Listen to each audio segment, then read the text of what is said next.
इस साल का सबसे बड़ा रावण का पुतला 171 फुट का ये रहता है कि आपने अपनी लगभग काफी जमीनें 10 एकड़ या उससे ज्यादा की जमीनें बेच दी हैं इसको लेकर, क्या ये सच है? तो ये कोई झूठ बात नहीं है, ये सच बात है। Limca book of Guinness world record में भी आपका नाम दर्ज हुआ था। हमें लिम्का बुक ऑफ रिकॉर्ड के बीच में दर्ज किया गया था। एक ही रावण होगा कि उसके साथ में कुंभकर्ण और मेघनाद होंगे? एक ही रावण का पुतला है और इसमें इको फ्रेंडली आतिशबाजी का यूज किया जाएगा जो बहुत कम प्रदूषण फैलाती है। ब्लास्ट होगा तो उससे सिर्फ आवाज होगी, मतलब प्रदूषण नहीं होगा। जो मार्केट में मिलने वाले आम क्रैकर्स हैं उनकी तुलना में 75% कम प्रदूषण वो फैलाता है। नमस्कार, आप देख रहे हैं अमरुजाला.com। मैं हूँ आपके साथ चंद्र प्रकाश नीरज। आज हम मौजूद हैं पंचकुला के सेक्टर 5 में, जहाँ पे दुनिया का सबसे बड़ा रावण बन रहा है। जी हाँ, इस बार भी दुनिया का सबसे बड़ा रावण बन रहा है, लेकिन पर पिछली बार जो 2019 में जो रावण बना था वो 221 फीट का था। इस बार ये जो रावण है वो 171 फीट का है। और जो इसको बनाने वाले हैं, आज हम उनसे मुलाकात करवाएंगे और उनसे बातचीत करेंगे इस रावण को लेकर के, और किस तरह से वो पूरी इस प्रक्रिया, रावण का बनाने की प्रक्रिया है, किस तरह से बनाया जाता है, कितने समय पहले से इसकी शुरुआत की जाती है, कितना समय लगता है। आइए अब हम आपको मिलवाते हैं उनसे जो इस रावण को बना रहे हैं। सर, आपका बहुत बहुत स्वागत है। Thank you sir. सर, आपका नाम? मेरा नाम तेजिंदर चौहान है। जी सर, ये जो रावण बनाने का आपका जो ख्याल आया वो कब आया? ये 1987 में पहली बार हमने रावण के पुतले का निर्माण किया था अपने कुछ साथियों के साथ, और तब हमने सिर्फ 20 फीट का रावण का पुतला तैयार किया था। और तब से ये सिलसिला लगातार 2019 तक जारी रहा। जो 221 फुट का पुतला चंडीगढ़ के गदनास के क्षेत्र के बीच में हमने बनाया था। 2020 में फिर कोरोना की वजह से हम नहीं बना पाए। फिर 21 में भी हमने 100 फुट का रावण का पुतला अपने गांव में बराड़ा में बनाया था। फिर 2022 और 23 में इस साल का सबसे बड़ा रावण का पुतला 171 फुट का ये 5 सेक्टर पंचकुला के बीच में बनाया जा रहा है। ये जो रावण बनाने की जो प्रक्रिया है, मतलब कि इसमें किस तरह का खर्चा आता है और किस तरह से आप ये पूरा इसको खर्चे को उठाते हैं? क्योंकि इतना बड़ा रावण बनाने में तो काफ़ी ज़्यादा पैसे लगते होंगे, काफ़ी कुछ चीज़ें लगते होंगे, तो आप उस तरह से इसका इंतज़ाम कैसे कर पाते हैं? ये इस रावण पे लगभग 18 लाख रुपए की इस बार लागत लगी है, जो श्री माता मनसा देवी चैरिटेबल ट्रस्ट पंचकुला के द्वारा आयोजित किया जा रहा है। सारा खर्चा वही वहन कर रहे हैं। मुझे यहाँ संदीप गुप्ता जो इसके सचिव हैं, उन्होंने 2018 में पहली बार मुझे बुलाया था। इस बार संदीप गुप्ता और अमित गोयल ने मुझे यहाँ बुलाया और सारा खर्चा वही उठा रहे हैं इस कार्यक्रम का। सुनने में आया है कि आपने लगभग अपनी काफ़ी, जब रावण बनाने को लेकर के आपका इस तरह से रहता है कि आपने अपनी लगभग काफ़ी ज़मीनें 10 एकड़ या उससे ज़्यादा की ज़मीनें बेच दी हैं इसको लेकर, क्या ये सच है? जी हाँ, मैं पिछले काफ़ी सालों से जो इसका रावण के सबसे बड़े पुतले का निर्माण करता रहा, उसके खर्चे को वहन करने के लिए मुझे जो अपनी पुश्तैनी ज़मीन थी वो 12.5 एकड़ जो मेरे हिस्से की ज़मीन थी, वो मैं धीरे धीरे करके उसको बेचता चला गया इसका निर्माण करने के लिए। तो ये कोई झूठ बात नहीं है, ये सच बात है। तो जैसे आपका जब 2019 में 221 फीट का रावण जब आपने बनाया था, तो उस समय आपका Limca book of Guinness world record में भी आपका नाम दर्ज हुआ था। जी हाँ, 5 बार लिम्का बुक ऑफ रिकॉर्ड के बीच में मेरे द्वारा बनाए गए रावण का नाम दर्ज है। 2011 में सबसे पहले 175 फुट के पुतले के लिए हमें लिम्का बुक ऑफ रिकॉर्ड के बीच में दर्ज किया गया था। फिर 2013 में, फिर 2014 में, फिर 2015 में, फिर 2016 में 5 बार लिम्का बुक ऑफ रिकॉर्ड के बीच में दर्ज किया गया। एक बार 2012 में Guinness book of world record के बीच में दर्ज किया गया। इसके अलावा और भी बहुत सी इंडिया बुक ऑफ रिकॉर्ड है उसके बीच में दर्ज है, और भी पता नहीं काफ़ी कुछ है जो मैं इस वक्त मुझे याद नहीं है, लेकिन बहुत से रिकॉर्ड बुकों के बीच में मेरे द्वारा बनाया गया रावण का पुतला दर्ज है। तो 2019 में 221 फीट का रावण, सबसे बड़ा रावण का पुतला बनाया गया, तो उसको मतलब कि एक सिंगल ही रावण था, मेघनाद और कुंभकर्ण क्यों नहीं बनाया आपने? देखिए, पहले हम 3 पुतले बनाते थे। जब हमारे पास पर्याप्त क्षेत्रफल के बीच में ग्राउंड उपलब्ध था मेरे बराड़ा के बीच में, तो धीरे धीरे करके मैं उस ज़मीन को, वो मेरी अपनी ज़मीन थी, उसी में मैं ये आयोजन करता था दशहरे का। तो धीरे धीरे उसका खर्चा उठाने के लिए मुझे ज़मीन अपनी सेल करनी पड़ेगी। तो जैसे जैसे वो ज़मीन कम होती चली गई, इसका जो दायरा था, रेडियस रावण के चारों तरफ, तीनों पुतलों के चारों तरफ का, वो क्षेत्रफल में कम होता चला गया। तो उसकी वजह से जो वो बैरिकेड लगाए जाते हैं, वो जितनी ऊंचाई का रावण का पुतला होता है, उस ऊंचाई से लगभग 50 फीट हम फालतू रखते हैं, ताकि आग लगने के बाद अगर स्ट्रक्चर रावण का गिरे तो उसकी रेंज में किसी प्रकार से कोई इंसान ना आए और किसी को किसी प्रकार की कोई जान माल के नुकसान ना हो जाए, वो ध्यान में रखते हुए उसकी सुरक्षा के लिहाज से वो दायरा बनाया जाता है।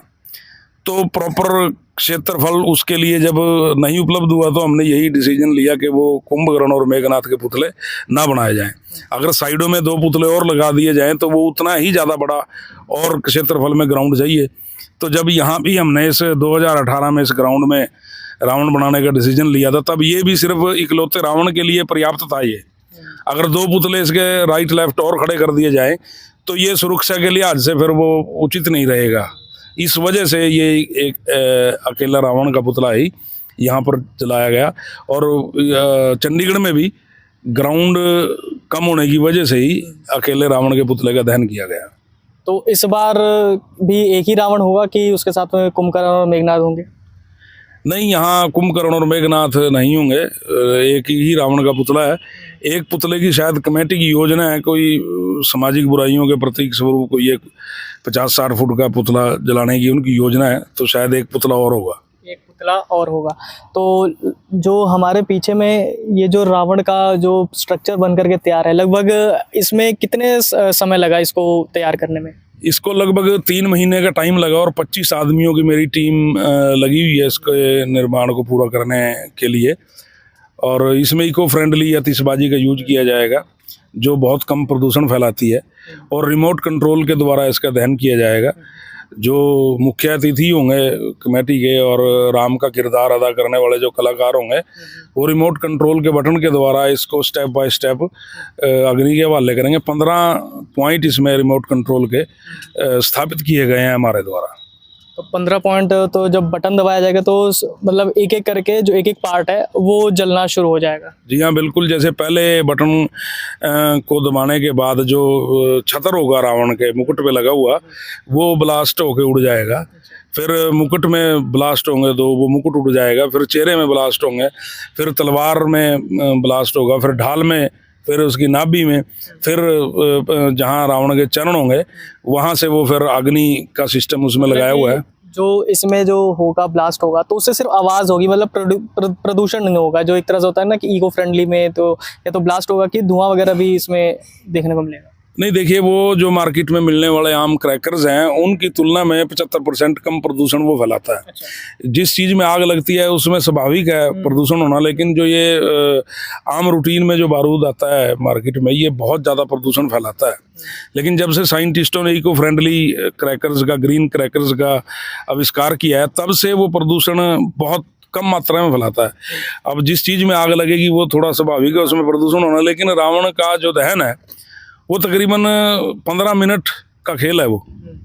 अब 15 मिनट में थोड़ा प्रदूषण अगर हुआ है, वो दिन रात चलने वाली फैक्ट्रियों से तो बहुत ज़्यादा मात्रा में कम है।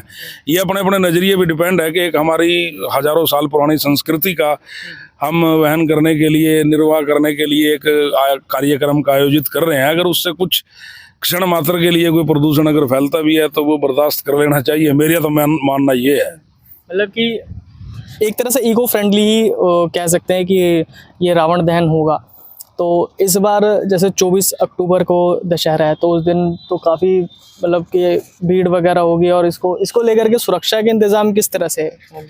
देखिए, 200 प्राइवेट बाउंसरों का इंतजाम कमेटी ने किया है, जो रावण के दायरे की सुरक्षा में लगे रहेंगे। किसी भी आम आदमी की एंट्री उस रेडियस के बीच में नहीं होगी, ताकि आग लगने के वक्त या इसको जलाने के वक्त अगर किसी प्रकार का इसमें से कुछ पार्ट गिरता है या ये स्ट्रक्चर गिरता है तो किसी आम आदमी को कोई चोट न पहुंचे। तो इसके अलावा यहाँ पर्याप्त मात्रा में पुलिस बल भी मौजूद होगा। तो हर प्रकार से कमेटी ने सुरक्षा के लिहाज से पूरे इंतजाम किए हुए हैं। तो जैसे कि 2019 में 221 फीट का रावण था, तो उसमें 10 सर नहीं थे। आमतौर पे जो रावण दहन होते हैं तो कई जगह पे होता है कि 10 सर लगाया होता है, तो 2021 में सिर्फ एक ही सर था, उसका क्या कारण है? देखिए, इसके आकार को अगर देखें, अगर इसके आकार में 10 सर जिस आकार का रावण का सर हम बनाते हैं, तो लगभग उस 221 फुट के रावण के पुतले की जो एक मूंछ से दूसरी मूंछ तक की जो चौड़ाई थी वो 34 फुट थी। अच्छा, 34 अगर एक सर की 34 फुट है तो 10 सर की आप ये लगाओ 300 फुट से ज्यादा हो जाएगी अगर पूरी सिमेट्री में उसको बनाए। तो पॉसिबल ही नहीं है इतने सर फिट करके उसको उठा पाना या कुछ भी। थोड़ा बैलेंस करने में थोड़ा सा दिक्कत होगी, इस वजह से फिर आपने एक ही सर का। तो इस बार जो ये रावण बन रहा है जो 171 फीट का, तो क्या भी इस बार भी ये सिंगल ही रहेगा कि इसमें भी 10 होंगे? नहीं, ये सिंगल ही रहेगा, क्योंकि ये भी इसकी मूंछ से मूंछ तक की जो चौड़ाई है वो 17 फुट है। अच्छा, ये छोटा है उससे, लेकिन है ये उससे हाँ बड़ा है। तो ये भी अगर 10 सर लगाएं तो उनको थामना पॉसिबल नहीं है, इस वजह से ये एक ही सर का रावण बनाया गया है। तो अभी ये लगभग कितने प्रतिशत काम हो गया और कितने दिनों में और ये पूरा बन के तैयार हो जाएगा? ये लगभग 75% इसका काम हमारी तरफ से पूर्ण कर दिया गया है और इसको 15 तारीख तक पूरा फाइनल कर देंगे और 19 तारीख को इसको खड़ा किया जाएगा। मान लीजिए कभी कभार होता है कि मौसम भी खराब हो जाता है, तो उसको इसको बचाने के लिए भी काफ़ी उस तरह से प्रयास करने पड़ते हैं कि नहीं तो, क्योंकि इतने बड़े रावण को बचाने में थोड़ा सा गीला हो तो उस जगह पे क्या पता ये जले ना जले, फिर उसमें उस समय को देखते हुए आप किस तरह का इंतजाम रहता है? देखिए, आम जो रावण बनाए जाते हैं उन पर कागज वगैरह का इस्तेमाल होता है, जो बरसात में बहुत मतलब ख़त्म होने के उसके आसार हो जाते हैं। तो ये इसमें हम कहीं भी कागज का यूज नहीं करते, इसमें कपड़े का इस्तेमाल होता है ज़्यादातर। चेहरा इसका फाइबर ग्लास का है, तो इस पे बरसात का कोई ज़्यादा असर नहीं होता। अगर समझ लीजिए आप एक दिन पहले भी बरसात जो अक्सर हो जाती है दशहरे से 1 या 2 दिन पहले, तो इस पे अगर बरसात आ जाए तो कोई दिक्कत नहीं आएगी। अगर 1 घंटे की भी धूप उसके बाद निकल जाए इसको दहन करने से पहले, तो ये आराम से जल जाएगा, इसमें किसी प्रकार की कोई दिक्कत नहीं होगी। तो जो आप हमारे पीछे देख रहे हैं ये 171 फुट का रावण है। मतलब 2019 में जो रावण फूटा था, 2019 में 221 फीट का रावण था। अब जो इस बार है वो 171 फीट का है। लंबाई भले ही कम हो गई हो, लेकिन पर इस बार भी सबसे बड़ा रावण राणा तेजेंद्र सिंह चौहान जी ने बना दिया है और इस बार भी शायद लिम्का बुक ऑफ रिकॉर्ड्स में एक बार फिर से नाम इनका दर्ज हो जाएगा। और इस बार भी जो रावण बनाया गया है वो इको फ्रेंडली है। 75% लगभग उसमें ब्लास्ट होगा, लेकिन पर धुआं इतना नहीं होगा जितना प्रदूषण फैलेगा उसमें। इस सब चीज़ को ध्यान में रख करके इन्होंने इस बार तैयारी की है और इस बार भी पंचकूला के सेक्टर 5 शालीमार ग्राउंड में 171 फीट का रावण का दहन होगा। नमस्कार। अमर उजाला अब आपके टीवी पर भी। अपने स्मार्ट टीवी पर YouTube पर सर्च करें अमर उजाला, चैनल सब्सक्राइब करें और देखें ताज़ा खबरें, वो भी HD क्वालिटी में। और हाँ, बेल आइकन दबाना ना भूलें ताकि हर खबर हो आपके घर। अमर उजाला, निष्पक्ष, निर्भीक, निरंतर।